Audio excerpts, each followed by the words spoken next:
It's Goldman Diaries. Early that morning, like always, I walked into the kitchen.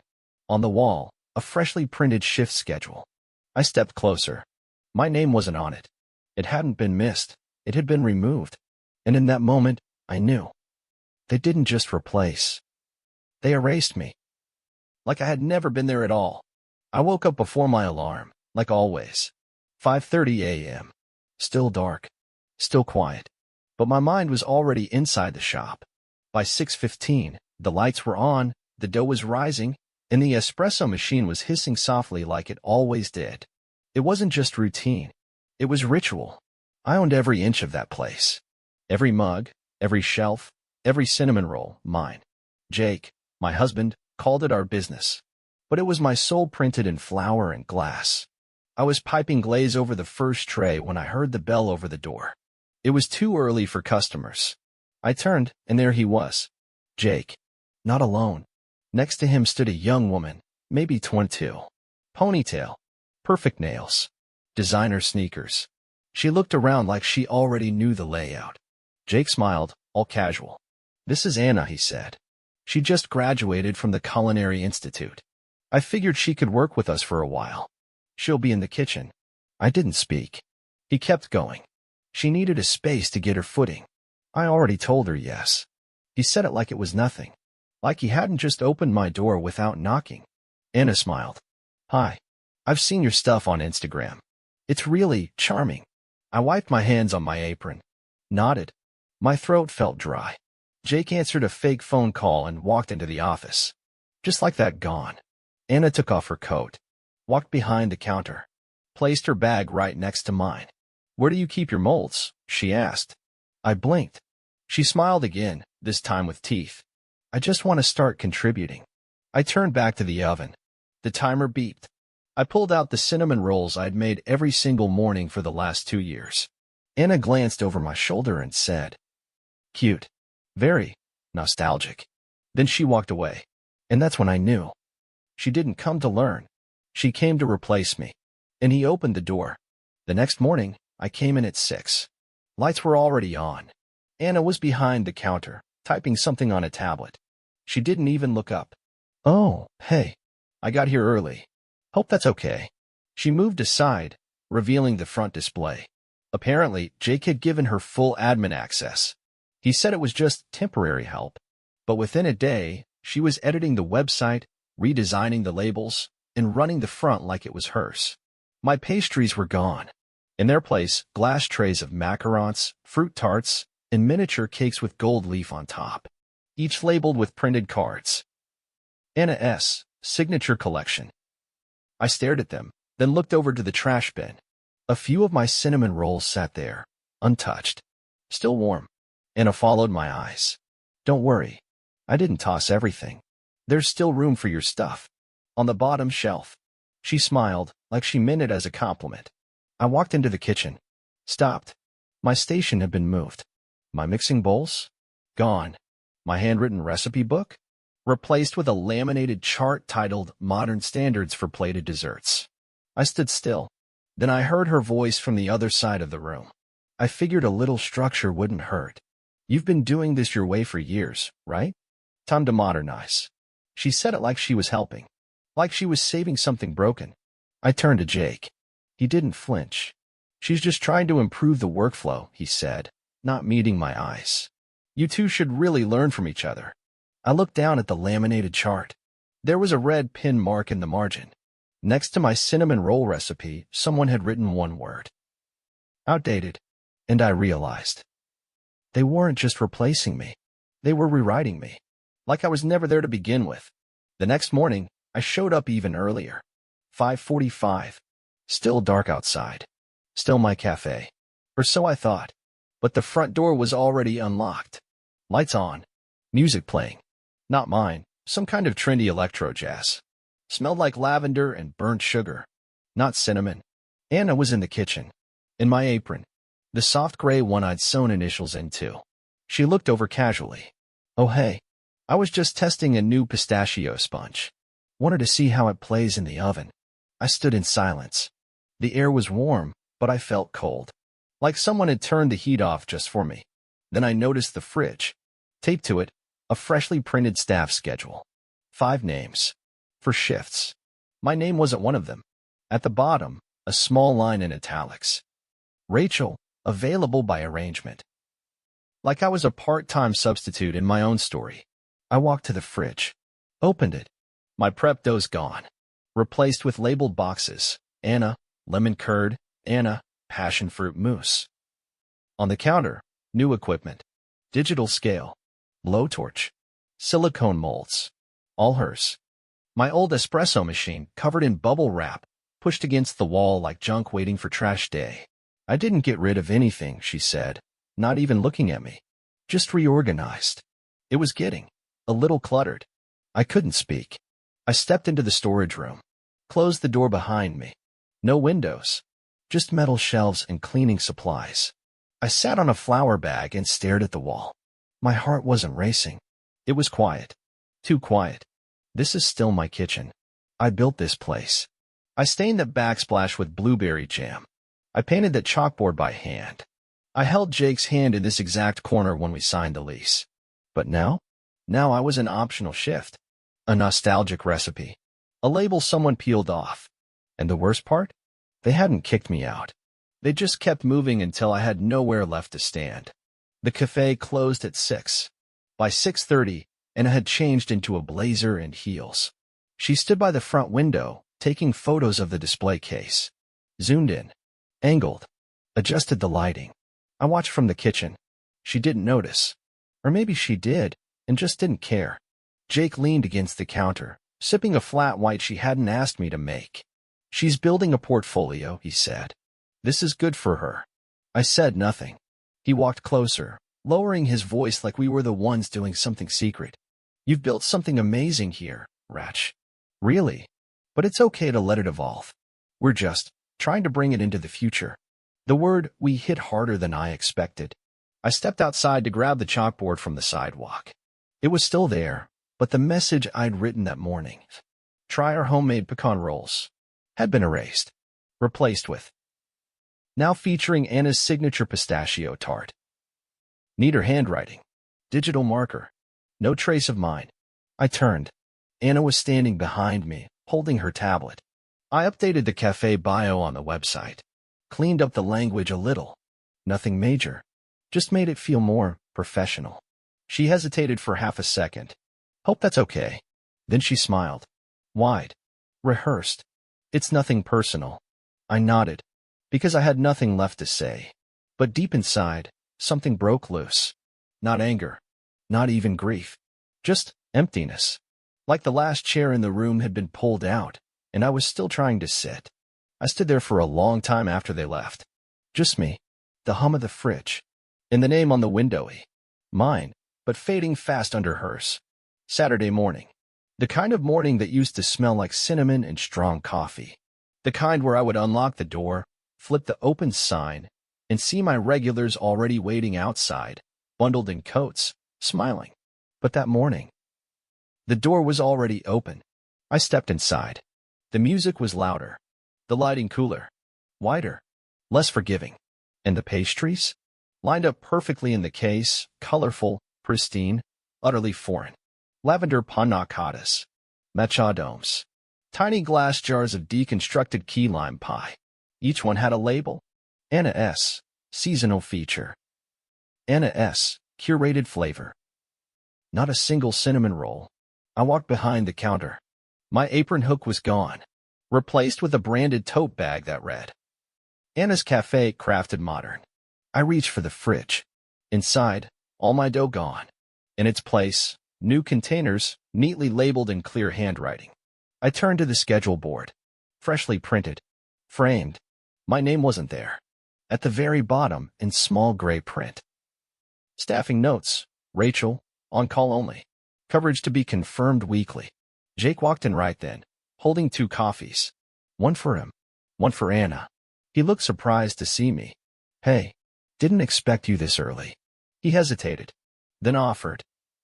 I thought we talked about easing you out of the weekend shifts. I hadn't talked. He had decided.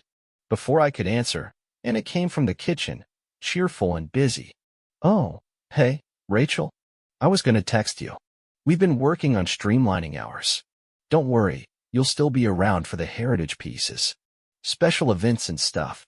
She said it like I was a vintage lamp they were keeping for nostalgia. I stood there, watching her take the coffee Jake handed her. She didn't even ask what I wanted. Then the doorbell rang. A customer walked in, one of my regulars. Evelyn. Every Saturday, 8:03, always ordered 2 cinnamon rolls to go. She looked around. Then at me. No rolls today? Anna spoke before I could. We've updated the menu. But we do have a cardamom oat square. It's gluten-free. Evelyn forced a polite smile. Okay, maybe next week. She turned and left. Anna didn't notice. Jake didn't care. And me?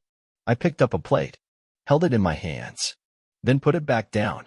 Not because I was angry, but because I realized something. They had already replaced me. Now they were erasing the memory that I'd ever been there. I stepped into the storage room and closed the door behind me. It was small. No windows. No sound. Just stainless steel shelves, flour bags, and cleaning supplies that hadn't been touched in weeks. I sat down on a sack of sugar.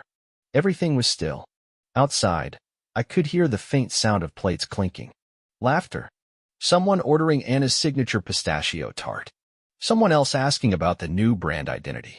My name hadn't been spoken once all morning. I looked at the apron on my lap. The old one. The soft, gray cotton, fraying at the seams. My initials, RM, still stitched in one corner. I used to wear it every day. Back when people came in for me. Back when the smell of cinnamon meant something. I pressed the apron to my chest. It still held the scent.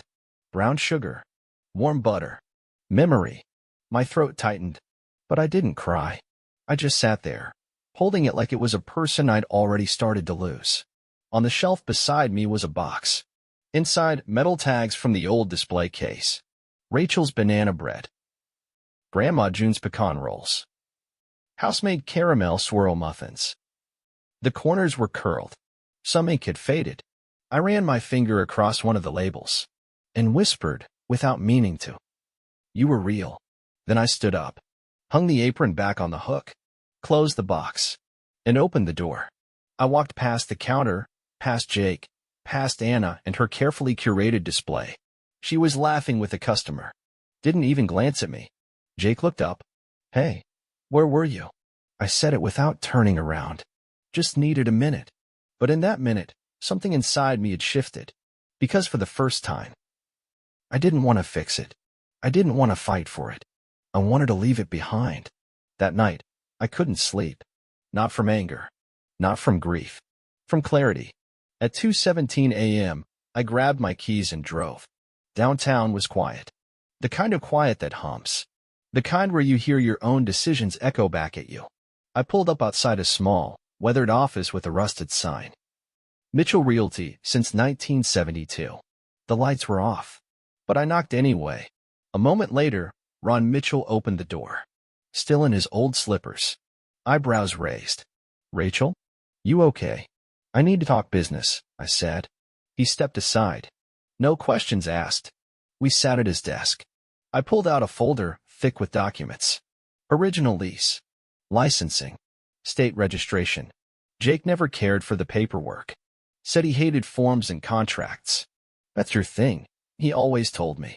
So I did it all, the lease, the license, the taxes. Every line had only one name. All in my name. No one else's. He flipped through the pages, slower than usual. "You're thinking about selling?" I looked him dead in the eye. "No, I'm not selling it. I'm just making sure they never walk through that door again." He leaned back in his chair. "Jake doesn't know?" "He will. When it's too late." Ron was quiet for a while, then opened his drawer, pulled out a transfer form and a lockout notice.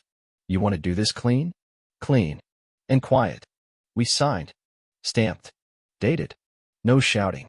No warning. No second chances. He closed the file. "You always had this in you, you know." "What?"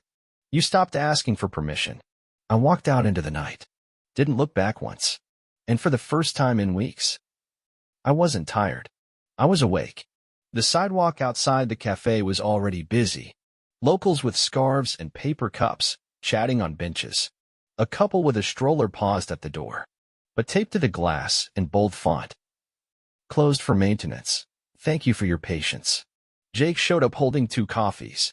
Anna walked beside him, balancing a box of her signature macarons and a clipboard. She wore a crisp white chef's coat with Anna S. stitched on the pocket. She frowned. Who put that sign up?